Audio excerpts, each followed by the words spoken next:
ನಮಸ್ಕಾರ news 12 PM ಗೆ ಸ್ವಾಗತ. ನಾನು ಪೃಥ್ವಿರಾಜ್ ಹಾರನಹಳ್ಳಿ.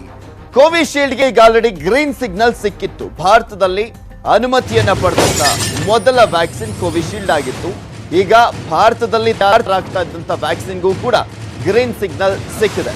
ಕೋವ್ಯಾಕ್ಸಿನ್ ತುರ್ತು ಬಳಕೆಗೆ ಗ್ರೀನ್ ಸಿಗ್ನಲ್ ಅನ್ನ ನೀಡಲಾಗಿರುವಂತದ್ದು. DCGI ಅಧ್ಯಕ್ಷರು ಮಹತ್ವದ ಘೋಷಣೆಯನ್ನು ಹೊರಡಿಸಿದ್ರು ಇವತ್ತು.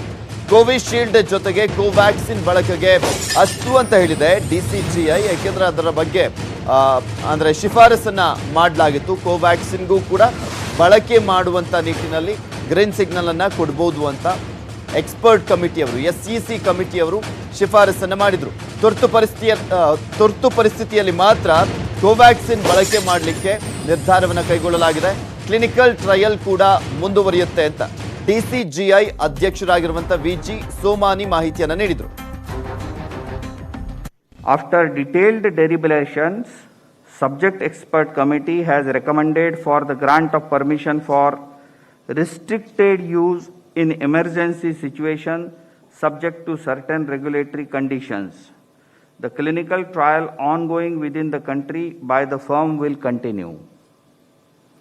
Messrs. Bharat Biotech has developed a whole variant inactivated coronavirus vaccine named vaccine in ICMR and National Institute of Virology, Pune, from where they received the virus seed strains.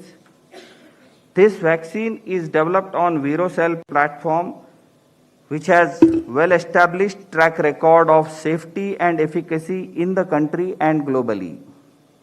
The firm has generated safety and immunogenicity data in various animal species such as mice, rats, rabbits, Syrian hamster, and also conducted challenge studies on non-human primates, rhesus macaques, and hamsters. All this data has been shared by the firm with CDSCO. Phase 1 and Phase 2 clinical trials were conducted in approximately 800 subjects, and results have demonstrated that the vaccine is safe and provides a robust immune response.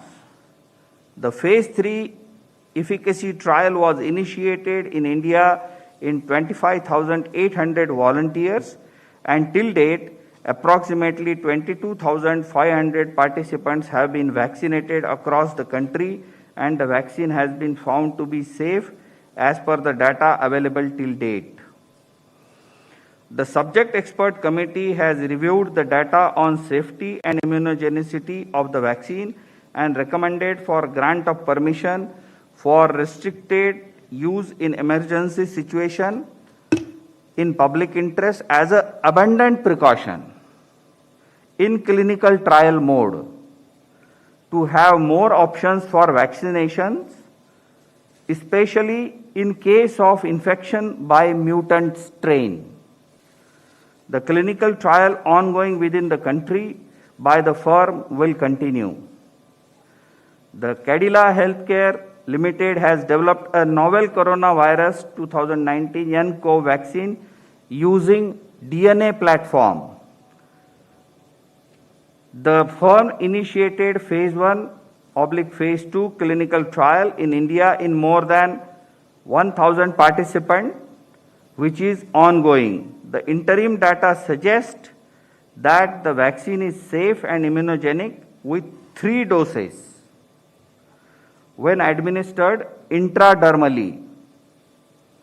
Accordingly, firm has sought permission to conduct further Phase 3 clinical trial in 26,000 Indian participants, which has been recommended by subject expert committee.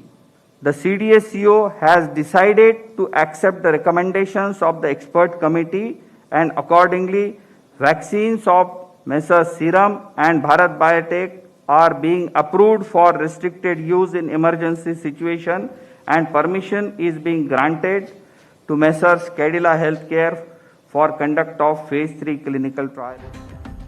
Covishield ಮತ್ತೆ ಕೋವ್ಯಾಕ್ಸಿನ್ಗೆ green signal ಸಿಗ್ತಿದ್ದ ಹಾಗೆ ಟ್ವಿಟರ್ನಲ್ಲಿ ಪ್ರಧಾನಮಂತ್ರಿ ನರೇಂದ್ರ ಮೋದಿ ಅವರು ಸಂತಸವನ್ನು ವ್ಯಕ್ತಪಡಿಸಿದ್ದಾರೆ. ವಿಜ್ಞಾನಿಗಳ ಶ್ರಮವನ್ನ ಶ್ಲಾಘಿಸಿದ್ದಾರೆ. ಪ್ರಧಾನಮಂತ್ರಿ ನರೇಂದ್ರ ಮೋದಿ ಅವರು ಈಗ ಭಾರತದಲ್ಲಿ ಟೋಟಲ್ ಆಗಿ 2 ವ್ಯಾಕ್ಸಿನ್ಗಳಿಗೆ ಕೊರೋನಾದ ವಿಚಾರಕ್ಕೆ ಸಂಬಂಧಪಟ್ಟಂತೆ ಕೊರೋನಾ ಈ ಒಂದು ಕೋವಿಡ್-19ಗೆ 2 ವ್ಯಾಕ್ಸಿನ್ಗೆ ಗ್ರೀನ್ ಸಿಗ್ನಲ್ ಅನ್ನು ನೀಡಲಾಗಿದೆ ಭಾರತದಲ್ಲಿ. ಆ ವಿಚಾರಕ್ಕೆ ಸಂಬಂಧಪಟ್ಟಂತೆ ಇಲ್ಲಿ ಪ್ರಧಾನಮಂತ್ರಿ ನರೇಂದ್ರ ಮೋದಿ ಅವರು ಟ್ವೀಟ್ ಅನ್ನು ಮಾಡಿರುವಂಥದ್ದು. ತುರ್ತು ಪರಿಸ್ಥಿತಿಯಲ್ಲಿ ಕೋವ್ಯಾಕ್ಸಿನ್ ಬಳಕೆ ನಿರ್ಧಾರವನ್ನು ಮಾಡಲಾಗಿದೆ. ಆತ್ಮನಿರ್ಭರ ಭಾರತಕ್ಕೆ ಇದು ಉದಾಹರಣೆ. ಟ್ವಿಟರ್ನಲ್ಲಿ ಪ್ರಧಾನಮಂತ್ರಿ ನರೇಂದ್ರ ಮೋದಿ ಅವರು ಈ ರೀತಿಯಾಗಿ ಸಂತಸವನ್ನ ವ್ಯಕ್ತಪಡಿಸಿದ್ದಾರೆ. ಯಾಕೆಂದ್ರೆ ಕೋವ್ಯಾಕ್ಸಿನ್ ಅನ್ನುವಂಥ ಈ ವ್ಯಾಕ್ಸಿನ್ ಏನಿದೆ ಇದು ಭಾರತದಲ್ಲಿ ಸಿದ್ಧಗೊಂಡಿರುವಂಥ ವ್ಯಾಕ್ಸಿನ್, ಭಾರತದ ವಿಜ್ಞಾನಿಗಳು ತಯಾರಿಸಿರುವಂತಹ ಒಂದು ವ್ಯಾಕ್ಸಿನ್. ಸೊ ಹೀಗಾಗಿ ಆ ಒಂದು ವಿಚಾರಕ್ಕೆ ಸಂಬಂಧಪಟ್ಟಂತೆ ಪರ್ಟಿಕ್ಯುಲರ್ಲಿ ಅವರು ಟ್ವೀಟ್ ಅನ್ನು ಮಾಡಿರುವಂಥದ್ದು. ಕೋವ್ಯಾಕ್ಸಿನ್ ಬಳಕೆ ಆತ್ಮನಿರ್ಭರ ಅಂದ್ರೆ ಇಲ್ಲೇ ರೆಡಿ ಆಗಿರುವಂತ ಹಿನ್ನೆಲೆಯಲ್ಲಿ ಅದ್ರ ಬಗ್ಗೆನೂ ಕೂಡ ಟ್ವೀಟ್ ಅನ್ನು ಮಾಡಿದ್ದಾರೆ. ಇನ್ನು ಈ ಕುರಿತಂತೆ ಮಾತಾಡಲಿಕ್ಕೆ ಶ್ವಾಸಕೋಶ ತಜ್ಞರಾಗಿರುವಂತ ಡಾಕ್ಟರ್ ಶರತ್ ಬಾಬು ಅವರು ನಮ್ಮ ಜೊತೆ ದೂರವಾಣಿ ಸಂಪರ್ಕದಲ್ಲಿದ್ದಾರೆ. ನಮಸ್ಕಾರ ಸರ್. ನಮಸ್ಕಾರ ಸರ್, ಈ ಹೊಸ ವರ್ಷದ ಆರಂಭದಲ್ಲೇ ಕೋವಿಡ್-19 ವಿಚಾರಕ್ಕೆ ಸಂಬಂಧಪಟ್ಟಂತೆ ಸಿಹಿ ಸುದ್ದಿ ಸಿಕ್ಕಿದೆ ಭಾರತಕ್ಕೆ. ಈಗ 2 ಲಸಿಕೆಗಳು ಲಭ್ಯವಾದಂತ ಆಗ್ತಾ ಇರುವಂತದ್ದು, ಏನ್ ಹೇಳ್ತೀರಾ? ಫಸ್ಟ್ ರಿಯಾಕ್ಷನ್ ನಿಮ್ದು. ಸರ್, ಮೊದಲನೇದಾಗಿ scientist who are behind this ಈ ವ್ಯಾಕ್ಸಿನ್ ಅವರು ಕೂಡ ಯಾವುದು ಕೋವಿಡ್ ಲಾಕ್ಡೌನ್ ಟೈಮಲ್ಲಿ ಅವರು ಕೂಡ ಅವಿರತವಾಗಿ ಶ್ರಮಿಸಿ 9 ತಿಂಗಳಲ್ಲಿ ನಾರ್ಮಲ್ ಆಗಿ ಒಂದು ವ್ಯಾಕ್ಸಿನ್ ಡೆವಲಪ್ ಆಗಿ ಹೊರಗಡೆ ಮಾರ್ಕೆಟಿಗೆ ಬರ್ಲಿಕ್ಕೆ ಸುಮಾರು ಅಟ್ಲೀಸ್ಟ್ 2 ವರ್ಷ ಬೇಕಾಗ್ತದೆ. ಇಂಥ ಸಮಯದಲ್ಲಿ ನಮ್ಮ ಸಮುದಾಯಕ್ಕೆ ಹೆಲ್ಪ್ ಆಗ್ಲಿಕ್ಕೆ ಅವಿರತ ಶ್ರಮಿಸಿ ನಮ್ಮ ಭಾರತದ ಸೈಂಟಿಸ್ಟ್ಗಳು ಏನು ಇದನ್ನ ಹೊರಗೆ ತಂದಿದ್ದಾರೆ ಅವರಿಗೆ ಅಭಿನಂದನೆಗಳು ಸಲ್ಲಿಸ್ತಾ, ಈ ವಿಷಯದಲ್ಲಿ ನಮಗೆ ಎಷ್ಟು ಖುಷಿಯಾಗಿದೆ ಮತ್ತೆ ನಮಗೆ ಎಷ್ಟು ನಿರಾಳ ಆಗಿದೆ. ಒಂದು ಸಮಸ್ಯೆಗೆ ಒಂದು ಅಟ್ಲೀಸ್ಟ್ ಒಂದು ಹತ್ರದ ಪರಿಹಾರ ಸಿಕ್ಕಿದೆ ಅಂತ ಒಂದು ಸಂತೋಷ ಕೂಡ ಇದೆ. ಇಲ್ಲಿ ಎಕ್ಸಾಕ್ಟ್ಲಿ ಸರ್, ಒಂದು ಫೈಸರ್ ಲಸಿಕೆ ವಿಚಾರಕ್ಕೆ ಸಂಬಂಧಪಟ್ಟಂತೆ ನಾವು ಆ ವ್ಯಾಕ್ಸಿನ್ಗೂ ಈಗ ಸಿಕ್ಕಿರುವಂತ ವ್ಯಾಕ್ಸಿನ್ಗಳಿಗೂ ಕಂಪೇರ್ ಮಾಡಿದ್ರೆ ಅದು ತುಂಬಾ ದುಬಾರಿ ಬೇರೆ ಫೈಸರ್. ಮತ್ತು ಒಂದ್ ಕಡೆ -70 ಡಿಗ್ರಿಲಿ ಶೇಖರ್ಸ್ ಇಡಬೇಕಾಗಿದ್ದಂತ ಒಂದು ಬಿಗ್ ಚಾಲೆಂಜ್ ಎಲ್ಲ ಎದುರಾಗಿದ್ದಂಥದ್ದು. ಬಟ್ ಕೋವಿಶೀಲ್ಡ್ ಮತ್ತೆ ಕೋವ್ಯಾಕ್ಸಿನ್ ಅನ್ನುವಂಥದ್ದು ನಮ್ಮ ಭಾರತದ ವೆದರ್ಗೆ, ನಮ್ಮ ಆರೋಗ್ಯ ಇಲಾಖೆ ಇರುವಂತ ಸ್ಥಿತಿಗತಿಗೆ ತಕ್ಕಂತೆ ಇದೆ. ಯಾಕೆಂದ್ರೆ 2 ರಿಂದ 8 ಡಿಗ್ರಿಯ ಸೆಲ್ಸಿಯಸ್ ಇದ್ರೆ ಸಾಕು ಇದನ್ನ ಶೇಖರಿಸಿಡ್ಲಿಕ್ಕೆ. ಹೌದು ಹೌದು, ತುಂಬಾ ಕಡಿಮೆ ವೆಚ್ಚ ಕೂಡ. ಹೌದು ಹೌದು, ಇದು ಭಾರತದಂತಹ ನಮ್ಮ ಅಭಿವೃದ್ಧಿಶೀಲ ರಾಷ್ಟ್ರಗಳಲ್ಲಿ ಇದನ್ನ ಇಂಪ್ಲಿಮೆಂಟ್ ಮಾಡುವಂತದ್ದು, ಜನರಿಗೆ ತಲುಪಿಸುವಂತದ್ದು ತುಂಬಾ ಸುಲಭ ಆಗ್ತದೆ. ನಮ್ಮ ಯಾವುದು ಪುಣೆ ಬೇಸ್ಡ್ ಒಂದು ಕೋವಿಶೀಲ್ಡ್ ಅಂಡ್ ಮತ್ತೆ ಇನ್ನೊಂದು ಕೋವ್ಯಾಕ್ಸಿನ್, ಈ 2 ಕೂಡ ಓಲ್ಡ್ ಟೆಕ್ನಾಲಜಿಯಲ್ಲಿ ಡೆವಲಪ್ ಮಾಡಿರುವಂತಹ ವ್ಯಾಕ್ಸಿನ್ಗಳು. ಈ ಏನು ಫೈಸರ್ ಮತ್ತೆ ಮಾಡರ್ನಾದ್ ಏನಿದೆ ಅದು mRNA ಬೇಸ್ಡ್, ಅದರಿಂದ ಡೆವಲಪ್ ಮಾಡಿರುವಂತದ್ದು. ಅದು ಸ್ವಲ್ಪ ದುಬಾರಿ. ಅಭಿವೃದ್ಧಿ ಹೊಂದಿದ ರಾಷ್ಟ್ರಗಳು, ನಮ್ಮ ವೆಸ್ಟರ್ನ್ ಕಂಟ್ರೀಸ್ ಅಂತ ಕಡೆ ಅದನ್ನ ಮಾಡ್ಲಿಕ್ಕೆ ಸಹಾಯ ಆಗ್ಬೋದು. ಬಟ್ ನಮ್ಮ ದೇಶಕ್ಕೆ, ನಮ್ಮ ಈ ಪಾಪ್ಯುಲೇಷನ್ಗೆ ಸುಮಾರು 30 ಕೋಟಿ ಹೆಲ್ತ್ ಕೇರ್ ವರ್ಕರ್ಸ್ ಈಗ ಫಸ್ಟ್ ಫೇಸ್ ಅಲ್ಲಿ ಏನು ಹೆಲ್ತ್ ಕೇರ್ ವರ್ಕರ್ಸ್ ಮತ್ತೆ ನಮ್ಮ ಫ್ರಂಟ್ ಲೈನ್ ವರ್ಕರ್ಸ್ ಗೆ ಹಾಕ್ಬೇಕು ಅಂತ ಸರ್ಕಾರ ನಿರ್ಧರಿಸಿದೆ. ಅದಕ್ಕೆ ಈ ರೀತಿಯ ವ್ಯಾಕ್ಸಿನ್ ಗಳಿಂದನೇ ನಾವು ಪರಿಹಾರ ಕಂಡುಕೊಳ್ಬೇಕಾಗ್ತದೆ. ಅದೇ ಉತ್ತಮವಾದ ಪರಿಹಾರ ಅಂತ ನನಗೆ ಅನ್ನಿಸ್ತದೆ ಸರ್. ಪ್ರಧಾನಮಂತ್ರಿ ನರೇಂದ್ರ ಮೋದಿ ಅವರು ಯಾವಾಗ್ಲೂ ಕೂಡ ಹೇಳ್ತಾ ಇದ್ರು ಆತ್ಮನಿರ್ಭರತೆ ಅನ್ನುವಂಥದ್ದು, ಲೋಕಲ್ ಫಾರ್ ವೋಕಲ್ ಅನ್ನುವ ರೀತಿಯಲ್ಲಿ. ಅದಕ್ಕೆ ಎಕ್ಸಾಂಪಲ್ ಅನ್ನುವ ರೀತಿಯಲ್ಲಿ ಅದರ ಜೊತೆಗೆ ನಮ್ಮ ವಿಜ್ಞಾನಿಗಳು ಸಾಕಷ್ಟು ಶ್ರಮ ಪಟ್ಟು ನಮ್ಮ ದೇಶದಲ್ಲೂ ಕೂಡ ಒಂದು ವ್ಯಾಕ್ಸಿನ್ ಕಂಡುಹಿಡಿಯುವಂತ ನಿಟ್ಟಿನಲ್ಲಿ ತುಂಬಾ ಶ್ರಮ ವಹಿಸ್ತಾ ಇದ್ರು.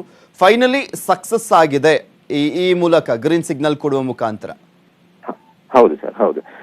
ಅದೇ ನಾನು ಫಸ್ಟ್ ಗೆ ಹೇಳಿದಾಗೆ ಇದು ಭಾರತೀಯ ವಿಜ್ಞಾನಿಗಳು ಕಂಡುಹಿಡಿದ್ರಿಂದ ಸಂಪೂರ್ಣ ಶ್ರೇಯ ಅವರಿಗೆ ತಲುಪಬೇಕಾಗ್ತದೆ. ಎಲ್ಲ ನಮ್ಮ ಸರ್ಕಾರದ ವತಿಯಿಂದ, ಈವನ್ ನಮ್ಮ ಎಲ್ಲ ಪ್ರಜೆಗಳು, ಭಾರತದ ಪ್ರಜೆಗಳು ಖಂಡಿತವಾಗೂ ಅವರಿಗೆ ನಾವು ಇದನ್ನ ಶ್ರೇಯವನ್ನು ಸಲ್ಲಿಸ್ತೇವೆ. ಇದು ಆಕ್ಚುಲಿ ನಮ್ಮ ಪೊಟೆನ್ಶಿಯಲ್ ತುಂಬಾ ಇತ್ತು ಮುಂಚೆ ಕೂಡ, ಅದು ಈಗ ನಮ್ಮ ಬೆಳಕಿಗೆ ಬಂದಿದೆ. ನಾವು ವ್ಯಾಕ್ಸಿನ್ ನಲ್ಲಿ serum institute of India, Pune based serum institute of India ಇರ್ಬೋದು, national virology lab Pune, so ನಮ್ಮಲ್ಲಿ ತುಂಬಾ ಪೊಟೆನ್ಶಿಯಲ್ ಇತ್ತು. ಸೊ ನಾವು ವೆಸ್ಟರ್ನ್ ಕಂಟ್ರೀಸ್ಗೆ ಸರಿಸಮನಾಗಿ ನಾವು ಇದನ್ನ ಸಿದ್ಧ ಮಾಡಿರೋದು ನಮಗೆ ಖಂಡಿತವಾದ ಹೆಮ್ಮೆಯ ವಿಷಯ ಮತ್ತೆ ನಿರಾಳತೆ ತುಂಬುವಂತ ವಿಷಯ. ಸರ್, ಮೊದಲ ಹಂತದಲ್ಲಿ ಕೊರೋನಾ ವಾರಿಯರ್ಸ್ಗೆ 3 ಕೋಟಿ ಕೊರೋನಾ ವಾರಿಯರ್ಸ್ಗೆ ಕೊಡಬೇಕು ಅನ್ನುವಂಥ ನಿರ್ಧಾರವನ್ನು ಮಾಡಿದೆ ಕೇಂದ್ರ ಸರ್ಕಾರ. ನಿರ್ಧಾರವನ್ನು ಮಾಡಿರುವಂಥದ್ದು ಅಂದ್ರೆ ಈ ಕೊರೋನಾ ವಾರಿಯರ್ಸ್ಗೆ ಅಂದ್ರೆ ಯಾರಿಗಾದ್ರೂ ಏನಾದ್ರೂ ಪ್ರಾಬ್ಲಮ್ಸ್ ಇರುವಂತವ್ರಿಗೆನ, ಅಥವಾ ಈಗ ಯಾರೆಲ್ಲ ಆನ್ ಫೀಲ್ಡ್ ವರ್ಕ್ ಮಾಡ್ತಾ ಇದ್ದಾರೆ ಅವ್ರಿಗೆಲ್ರಿಗೂ ಕೂಡ ಕೊಡುವಂಥದ್ದು ಅಂತನಾ ಲಸಿಕೆನ?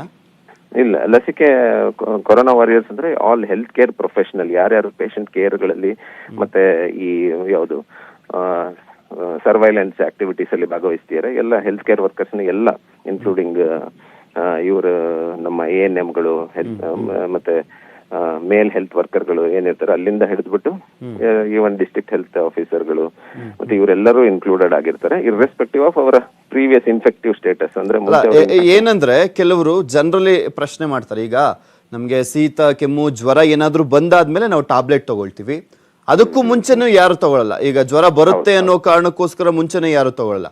ಬಟ್ ಈಗ ಕೋವ್ಯಾಕ್ಸಿನ್ ಆಗಿರ್ಬೋದು, ಕೋವಿಶೀಲ್ಡ್ ಆಗಿರ್ಬೋದು, ಯಾವ ರೀತಿಯಾಗಿ ಕೊಡ್ತಾರೆ? ಈಗ 3 ಕೋಟಿ ಜನಕ್ಕೆ ಕೊಡ್ತಾರೆ ಅಂದ್ರೆ ಕೆಲವರಿಗೆ ಬಂದೇ ಇರಲ್ಲ, ಬರ್ದೇ ಹೋದಂತವ್ರಿಗೆಲ್ಲ ಏನಕ್ಕೆ ಕೊಡ್ತಾರೆ ಅನ್ನುವಂತ ಅನುಮಾನಗಳು ಸಹಜವಾಗಿದ್ದಾವೆ. ಸೊ ಅದಕ್ಕೆ ಕೇಳ್ತಾ ಇದ್ದೀನಿ. ಇದು ಎಕ್ಸ್ಪೋಜರ್ ಇದು ವ್ಯಾಕ್ಸಿನ್ ಉದ್ದೇಶ ಏನಪ್ಪಾ ಅಂದ್ರೆ ಎಕ್ಸ್ಪೋಜರ್ ಆದ್ರೂ ಕೂಡ ಇನ್ಫೆಕ್ಷನ್ ಆಗಬಾರ್ದು, ಅಥವಾ ಇನ್ಫೆಕ್ಷನ್ ಆದ್ರೂ ಕೂಡ ಸಿಂಪ್ಟಮ್ಸ್ ಆದಷ್ಟು ಸಿವಿಯರ್ ಬರಬಾರ್ದು. ಸಿಂಪ್ಟಮ್ಸ್ ಬಂದ್ರೂ ಕೂಡ ಕಾಂಪ್ಲಿಕೇಶನ್ ಗಳಿಗೆ ಹೋಗೋದು ಅಥವಾ 2 ಇಯರ್ಸ್ ಅಂತ ಏನ್ ಹೇಳ್ತಾರೆ ನಿಮೋನಿಯಾ ಆಗಿ ವೆಂಟಿಲೇಟರ್ ಇಂಥ ಚಾನ್ಸಸ್ ಎಲ್ಲ ಕ್ರಮೇಣ ಕಡಿಮೆ ಆಗ್ಲಿ ಅನ್ನೋ ಉದ್ದೇಶಕ್ಕೆ ಅದನ್ನ ಕೊಡುವಂತದ್ದು. ಸೊ ಅದನ್ನ ಖಂಡಿತವಾಗೂ ಎಲ್ಲರೂ ತಗೊಳ್ಳೇಬೇಕಾಗ್ತದೆ, ಅದು ಉದ್ದೇಶ ಅದ್ರದ್ದು. Okay, thank you sir, news 18 ಜೊತೆ ಮಾತನಾಡಿದಕ್ಕೆ.